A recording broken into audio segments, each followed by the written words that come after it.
Hello guys and welcome back to my channel. In today's video we're going to talk about the latest addition to Lost Sword, Neo Bedivere, a 5-star version of our favorite waitress. This time she's showing up as a holy element mid-row archer, and let me tell you, she's way more than just a glow up. Her ultimate at level 3 gives your entire team immunity to ground control effects for 3 seconds.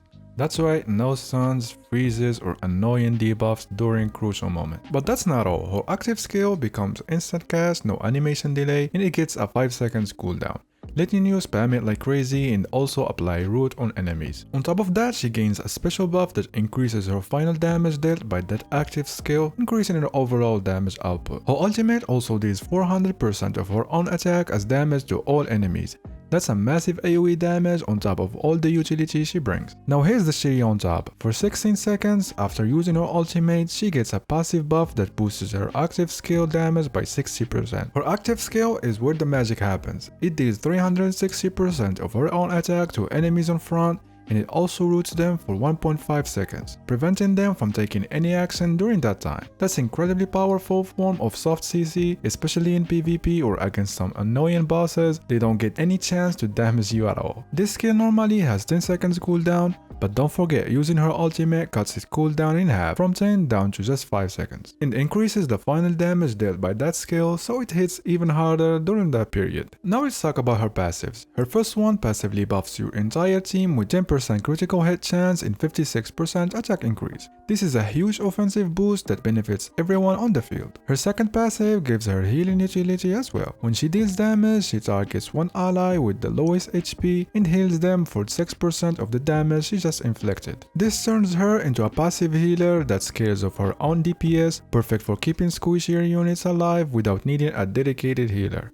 Now let's talk about her exclusive card. It boosts her range attack by 60%, HP by 24%, increases her skill damage by 25%, and gives her a 10% more healing. Overall, it's a solid card that complements her kit nicely, especially if you're focusing on maximizing her active skill output and her passive healing. However, when you compare to cards like Lisa's, Enya's, or even Tristan's card, it starts to feel a bit short in terms of versatility and raw power. Those cards can be used across multiple characters and team setups while still providing comparable or in some cases even better damage boost. For example, Lisa's card can actually outperform Bedivere's own card in terms of pure damage but with less healing if that's your main focus. So unless you're planning to fully MLB Neo Bedivere and build around her, don't feel rushed to go for her card first. It's good, but it's definitely skippable if you're tight on resources. But unlike her card, her pet is actually very strong. It increases your entire team additional damage, attack, HP, and even crit resistance. And the best part, it provides a team-wide buff, boosting your entire squad's crit rate and crit damage for 20 seconds, making it a great pick for star reincarnation content and raid bosses when you want more crit buffs. When it comes to building Neo Bedivere, it's actually pretty straightforward. You'll want to equip her with a bow that has added target to, like the goddess bow, since the more damage she deals, the more healing she provides through her passive. For accessories, go with either the goddess ring or the healing statue to support her sustain and healing utility even further. As for her specialties, you have a couple of good options. You can go for a full DPS setup with a triple attack percentage, or mix things up with attack and crit damage. Since she boosts both her own and her team's crit rate, she can take full advantage of crit based builds and scale well with it. Now let's talk team comps.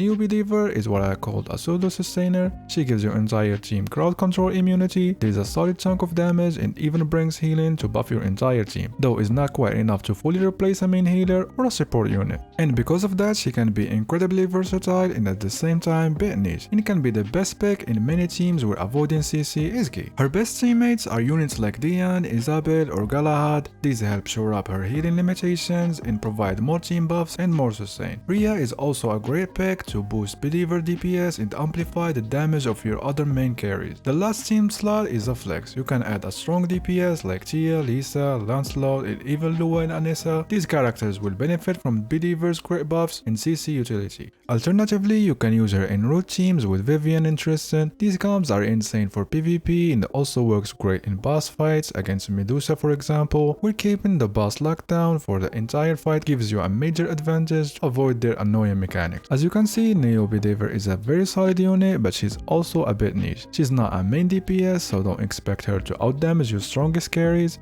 Instead, think of her as a support DPS hybrid. She helps your team survive, buffs their output, and still does above average damage herself thanks to her passives and skill spams. She doesn't replace units like Galahad, Isabel, or Eren, but she does complement them well. Those units offer better pure team buffs and better survivability, but Bedivere brings CC control, CC immunity, crit buffs, and better personal damage compared to them. If you're a veteran player with a well-built roster, you can safely skip her. You probably already have better alternatives like the character I just mentioned, or strong buffers like Dian and Rhea Max, and honestly, CC immunity isn't that essential. You can bypass it if you time certain ultimates, weapon, or even pets that apply CC to enemies first before they apply the crowd control debuffs on you. But if you are a new player, Neo Bedivere is an amazing pickup for you. She helps you progress through the main story, deal with annoying tower bosses like that Chaos Wheel, Tristan Roots, Fear, Freezes, and other annoying stages. It makes your overall gameplay way much smoother and easier. So as usual, I recommend going for T3 or T5 on her first, then consider her card if you're planning to fully invest, but I highly recommend getting her pet too, especially for Guild Wars, raid bosses, and Star Reincarnation content if you're interested. That's it for today's video. If you found it helpful, please leave a like, subscribe, and maybe drop a comment. It really helps out the channel. Good luck on your summons, and I'll see you in the next one.